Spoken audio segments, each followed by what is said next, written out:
우선 이야기를 시작하기에 앞서 청자분들의 편의를 위해 귀신 보는 여자아이를 귀녀라 칭하도록 하겠습니다. 혹시 이런 말 들어본 적이 있으십니까? 사람이 가위에 눌렸을 때 들리는 기계음이나 웅성거리는 소리 같은 것들이 모두 주위에 있는 귀신이 중얼거리는 소리라는 것을요. 저는 이 이야기를 귀녀에게서 들었는데요. 무속에 관심이 상당히 많았던 그 아이는 처음 봤을 때부터 진지한 표정으로 절 단번에 압도해버렸습니다. 한 가지 덧붙이자면 가위에 눌렸을 때 들리는 소리들이 커지거나 작아지는 것 역시 귀신이 가까워지거나 멀어지기 때문이라고 하는데요. 그런 끔찍하고 공포스러운 가위를 자주 경험하는 사람이 바로 접니다. 제가 귀녀를 알게 된 것은 제가 여중여고에서 1년간 근무했을 때였습니다. 그녀는 우연히 저에게 와서 대뜸 이해할 수 없는 말을 했더랬죠. 오빠, 제가 웬만하면 무시하려고 했는데 귀가 왜 그렇게 약해요? 뭐? 그게 무슨 말이고? 오빠, 가위 잘 눌리죠?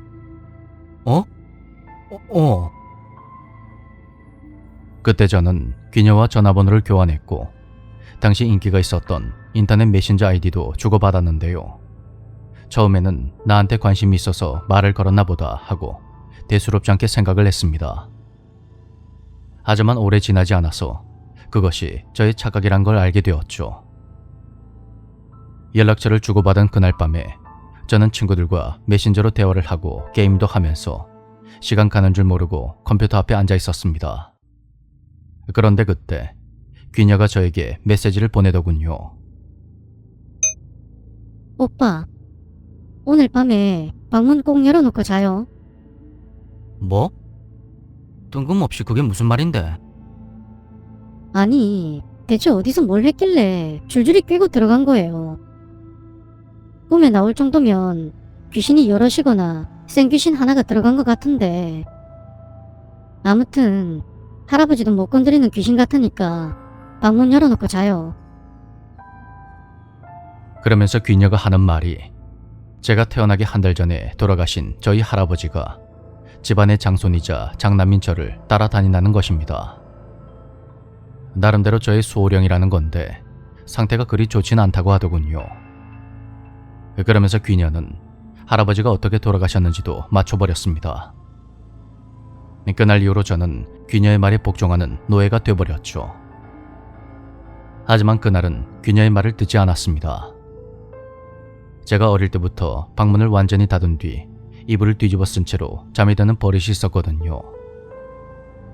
새벽 3시 무렵에 컴퓨터를 끄고 자리에 누웠는데 갑자기 뭔가 싸한 느낌이 들었습니다.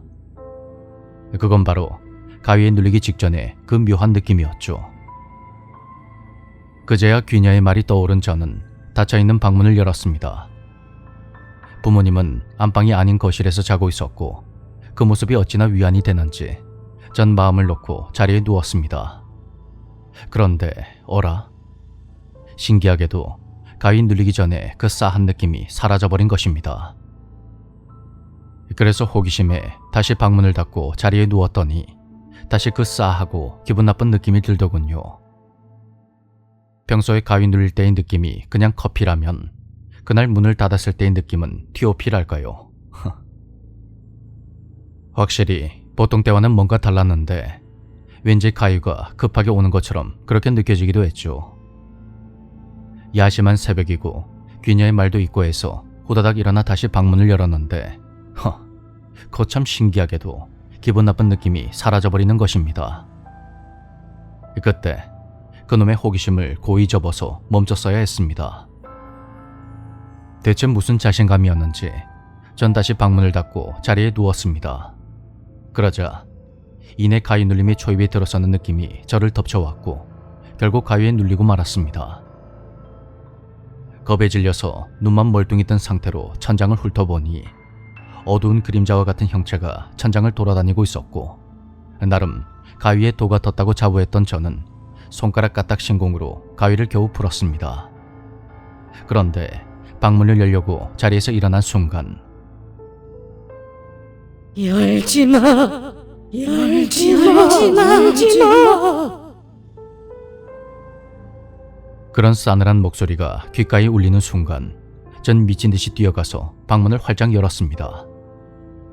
떨리는 몸을 주체하지 못해 지쳐서 잠이 들기 직전에 제 눈에 들어온 게 하나 있었는데 그것은 바로 거실에 걸려있던 커다란 호랑이 그림이었습니다. 귀신이 호랑이 그림이나 달마도 같은 것을 싫어한다고 하더군요. 뭐 과학적인 근거는 없지만요.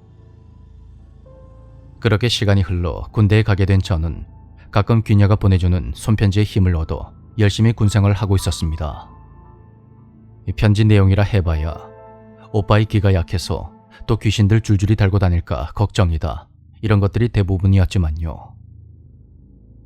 당시 일병이었던 저는 계급상 찬바람이 솔솔 불어오는 내무반 입구 쪽 자리를 쓰고 있었습니다. 하루는 이상한 소리에 문득 잠에서 깨보니 새벽 2시가 넘어 있었고 그 순간 온몸이 굳어버려 꼼짝도 할 수가 없었습니다. 그리고 평소 가위에 눌렸을 때 들리던 기계음과는 또 다른 소리에 그 와중에도 흥미와 호기심이 생겼더랬죠. 하지만 눈을 떠볼 용기가 없었던 저는 온 신경을 그 소리에 집중했습니다.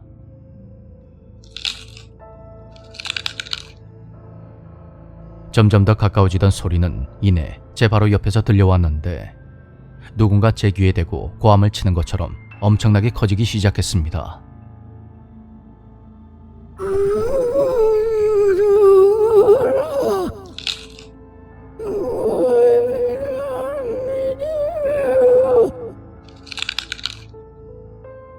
그러다가 소리가 갑자기 뚝 그쳤고 전 속으로 귀신이 멀리 가진 않았을 거라 추측만 했을 뿐 차마 눈을 뜨지 못하고 있었습니다. 소리는 잠시 후에 또다시 이어졌는데 도무지 알아들을 수 없는 말이 들려오기 시작하는 겁니다.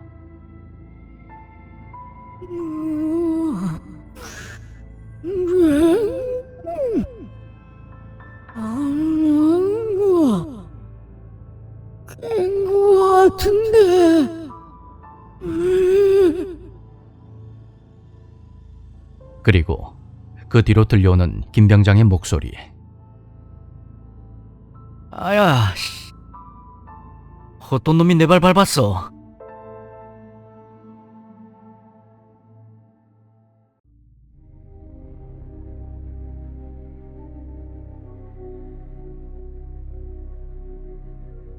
나는 어릴 적부터 꿈을 꿀 때마다 어떤 광경 하나를 반복적으로 보곤 했다.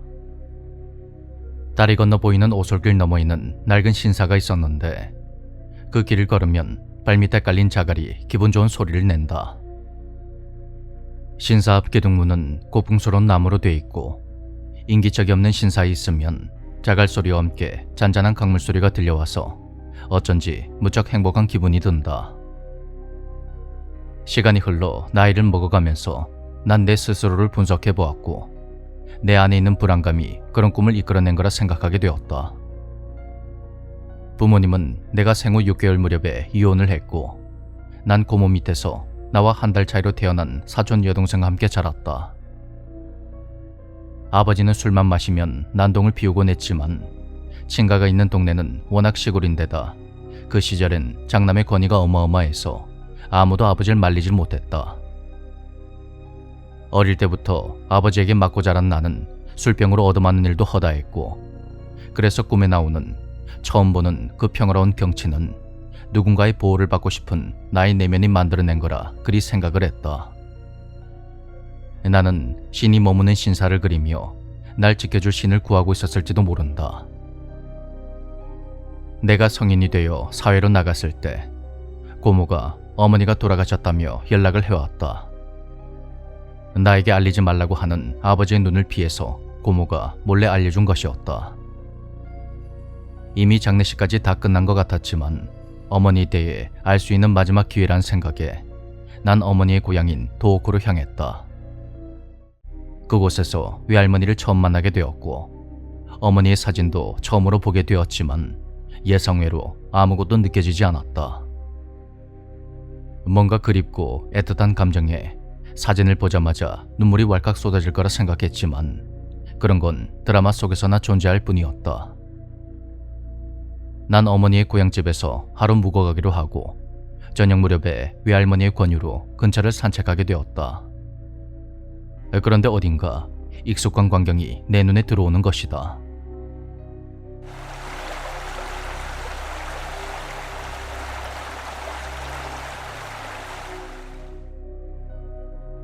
잔잔하게 흐르는 강 너머에 뻗어있는 한 줄기의 오솔길.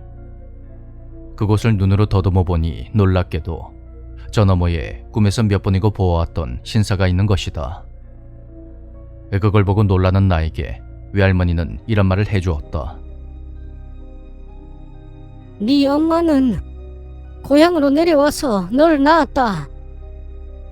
첫 아이였기에 기대가 컸지. 엄마는 매일같이 이 신사 주변을 산책하곤 했단다. 피덩이였던 너는 태어난 지 2달 만에 이곳을 떠났어. 그 후로 처음 오는 거지. 할머니의 말씀대로라면 내가 마을을 떠나고 4개월 후에 부모님이 이혼했고, 그때 아버지는 어머니가 찍힌 사진을 모조리 내다 버렸다고 했다. 그렇다면 나는 어머니의 얼굴은 물론 어머니의 고향 마을에 있는 신사와 그 주변 풍경을 기억할 리가 없었다. 그런데 대체 어떻게 그곳을 기억하고 있었던 것일까?